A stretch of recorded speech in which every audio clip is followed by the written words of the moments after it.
اور ایک اور حدیث ہے جو کم از کم صحیح بخاری میں 4 دفعہ ڈیٹیل کے ساتھ آئی ہے، وہ سیدنا ابو بکر کا خطبہ ہے نبی صلی اللہ علیہ وآلہ وسلم کی وفات کے فوراً بعد۔ خیر رسول اللہ فاختار الرفیق الاعلی من الجنہ۔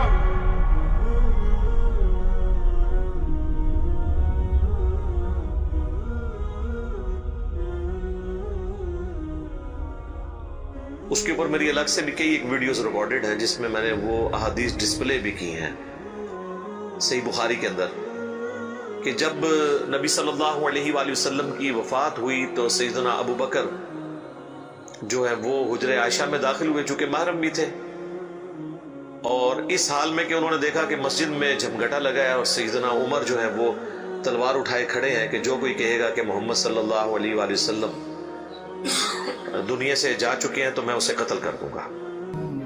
قبض رسول اللہ یا عمر۔ ما تقولون ثكلتكم امهاتكم؟ قطع الله ألسنة من يزعم أن رسول الله صلى الله عليه وسلم توفي. لا بلى يا ابن الخطاب، خرج الخبر من بيت عائشة أم المؤمنين. قلت لا۔ سیدنا ابو بکر حجرہ عائشہ میں داخل ہوئے، اللہ کے نبی صلی اللہ علیہ وآلہ وسلم کے مبارک چہرے سے کفن ہٹایا اور آپ کے ماتھے پر بوسہ دیا اور کہا، اے اللہ کے رسول، اللہ تعالیٰ آپ پر 2 موتیں کبھی جمع نہیں کرے گا، ایک موت آپ کا مقدر تھی وہ تو آپ کو آنی تھی، یعنی ہر انسان کے لیے ایک ہی موت ہے، دوسری موت نہیں۔ اب آپ آخرت کی زندگی میں چلے گئے تو موت کا مزہ جو ایک دفعہ تو سب نے چکھنا تھا وہ آپ نے چکھ لیا۔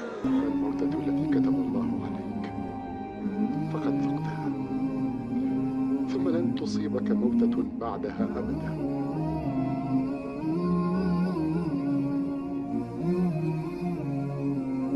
یہ 2 موتیں جمع نہیں کرے گا، اس کا مطلب یہ تھا کہ سیدنا عمر کو جو یہ غلطی لگ گئی تھی کہ شاید نبی علیہ السلام ڈورمنٹ پوزیشن میں چلے گئے ہیں اور آپ دوبارہ دنیا میں واپس آ جائیں گے، جس طرح کہ سیدنا موسیٰ علیہ السلام کوہ طور سے واپس آئے تھے، تو اس کی آپ نے نفی کی کہ نہیں، اس طرح نہیں ہو سکتا، ایک ہی دفعہ موت آنی ہوتی ہے، اب حضور کو موت آئی، اب آپ دنیا میں واپس نہیں آئیں گے۔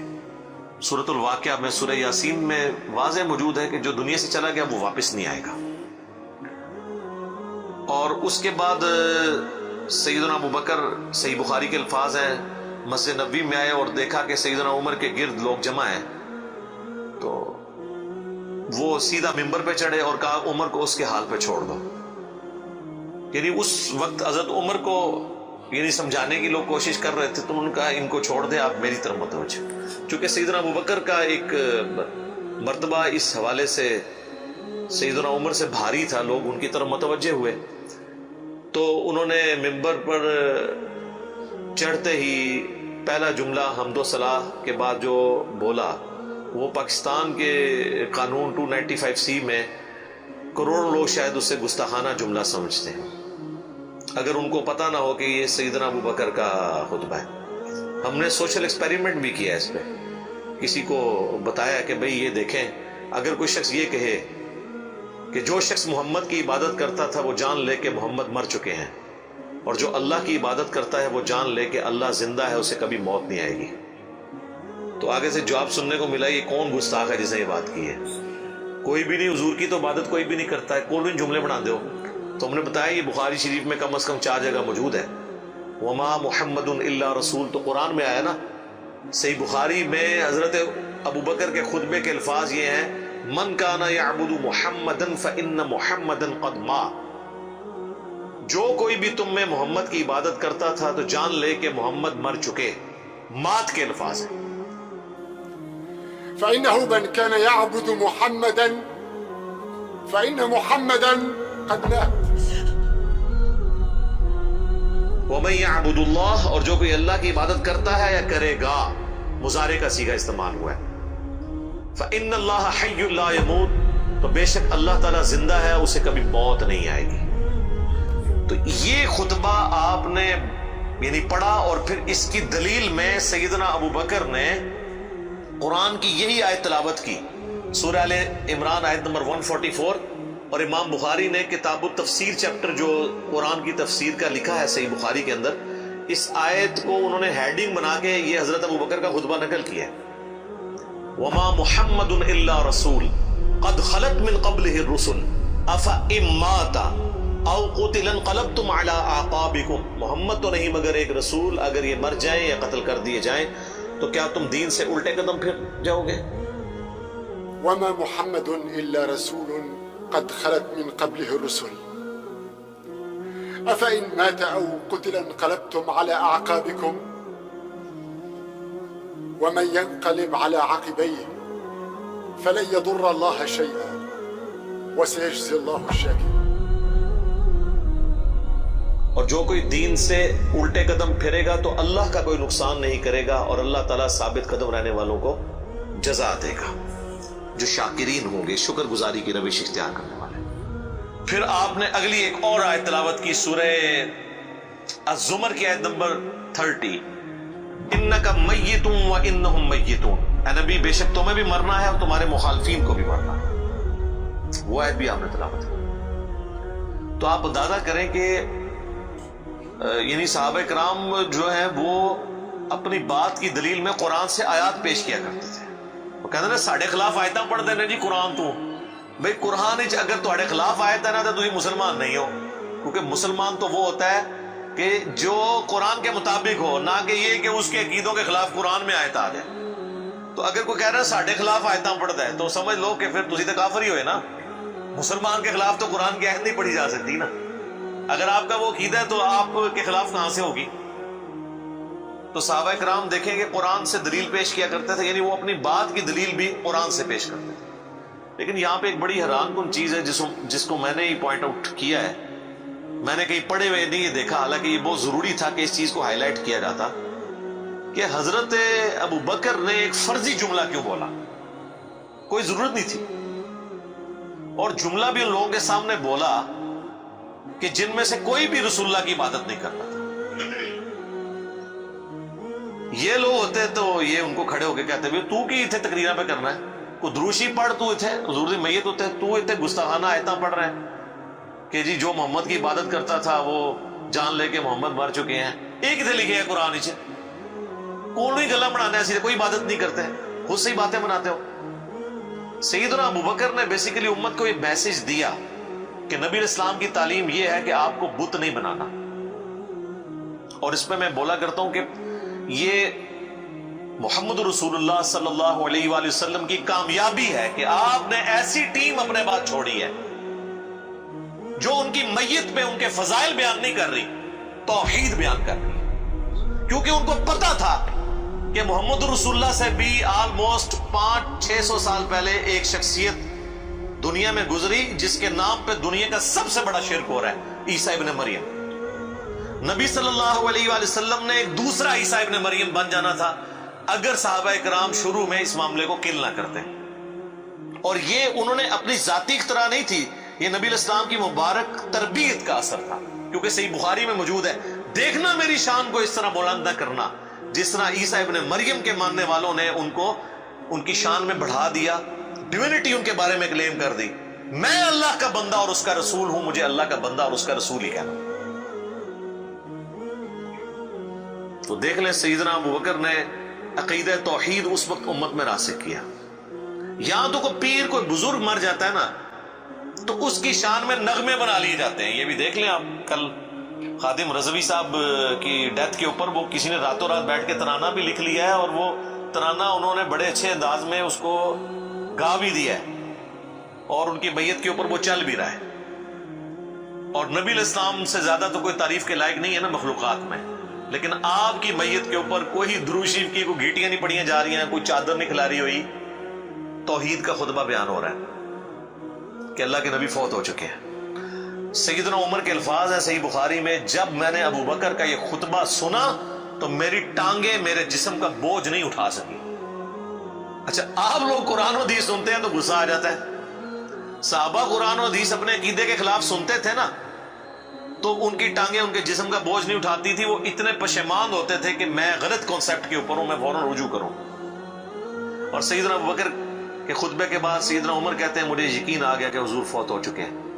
اور پھر بخاری کے الفاظ ہیں، صحابہ کہتے ہیں کہ ہم کئی دن تک ہماری یہ حالت تھی جب ہم ایک دوسرے کو ملتے تھے نا تو ہم یہ آیت سناتے تھے وما محمد الا رسول قد خلت من قبلہ الرسل، یہ سورہ آل عمران کی آیت نمبر 144، تاکہ ہمیں یہ یقین آ جائے کہ نبی الاسلام دنیا سے جا چکے ہیں۔ ایک دوسرے کو یہ آیت سنایا کرتے تھے، گستاخانہ آیت، یہ تو گستاخانہ ہی کہتے ہیں۔ یہ ہوتے تھے جناب ایک دوسرے نو جنا کچھ اور ہی سنا دے، ناتا سناندے رہتے۔ تو صحابہ نے ظاہر ہے انہوں نے تو مشن لے کے چلنا تھا نا، ان کو تو پتا تھا کہ پیغمبر کا کام ہے اللہ کا پیغام دنیا تک پہنچانا، اس کے بعد وہ امت کے کام حوالے کر کے چلے گئے۔ اب پیغمبر کے ساتھ نسبت اس کی ہوگی، محمد رسول اللہ کا لاڈلا قیامت کے دن وہ ہوگا، حضور کی شفاعت کا حقدار وہ شخص ہوگا جو نبی الاسلام کے مشن کو آگے لے کے چلے گا۔ یہ نہیں ہے کہ جو جتنا اونچا نعرہ مارے گا۔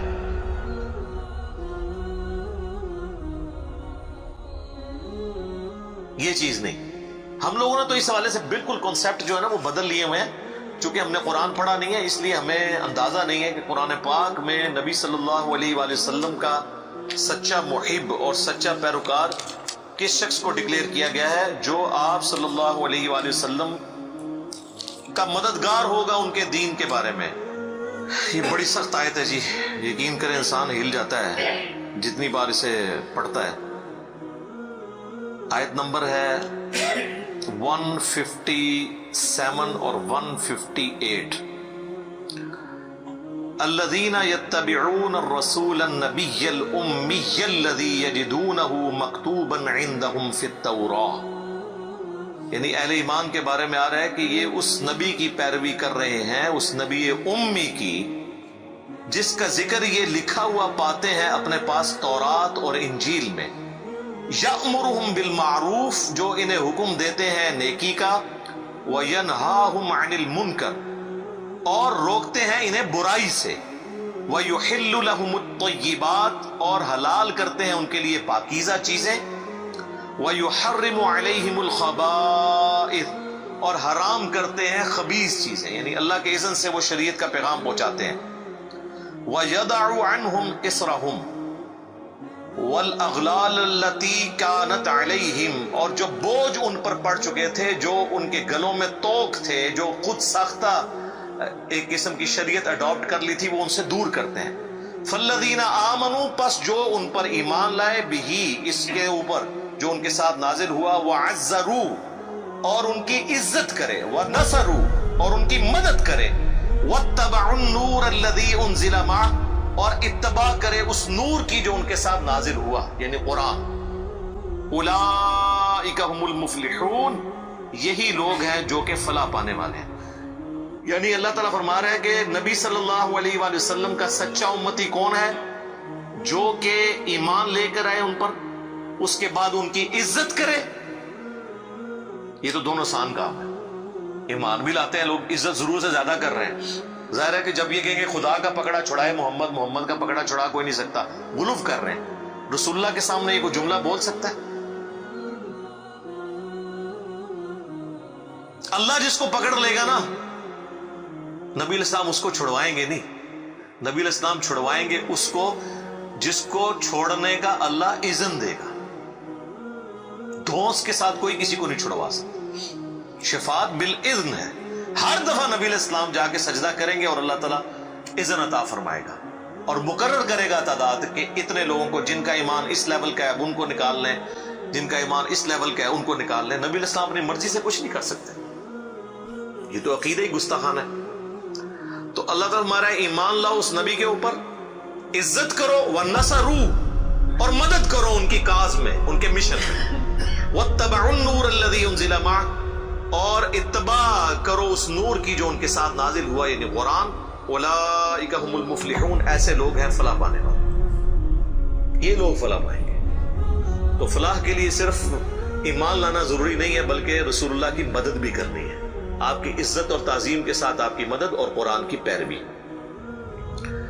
تو صحابہ کرام نے حضور کی میت کے اوپر عقیدہ راسخ کر کے بالکل صحیح بات بتا دی۔ اور آپ دیکھیں صحابہ کو کبھی یہ وہم بھی نہیں آیا تھا کہ نبی علیہ السلام سے ہم نے جا کے اب ڈائریکٹ کوئی بات کرنی ہے، ورنہ آپ دیکھیں حضور کی میت رکھی ہوئی ہے، صحیح بخاری میں ڈیٹیل موجود ہے، میرا ایک کلپ بھی ریکارڈڈ ہے، سیدہ فاطمہ کا قاتل کون، اس میں نے ڈیٹیل سے سقیفہ بنی ساعدہ کی حدیث بیان کی تھی کہ کسی کے دماغ میں بھی یہ مشورہ نہیں آیا کہ نبی علیہ السلام سے آپ کی ابھی میت باہر ہے، ابھی تو قبر میں نہیں گئے، جو لوگ قبر پہ جا کے مانگتے ہیں بزرگ بابوں کی، رسول اللہ تو ابھی ان کی میت باہر رکھی ہوئی ہے، جا کے آپ کے میت سے جا کے پوچھ رہے ہیں کہ یا رسول اللہ بتائیں آپ کا سکسیسر کون ہے آپ کے بعد. کسی کو وہم نہیں آیا. بعد کے لوگ پتہ نہیں کیا کیا دعوے کرتے ہیں.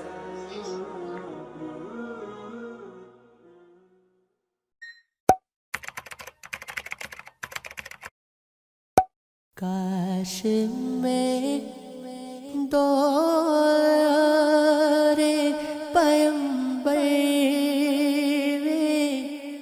اٹھایا جاتا بخدا قدموں میں سرکار کے پایا جاتا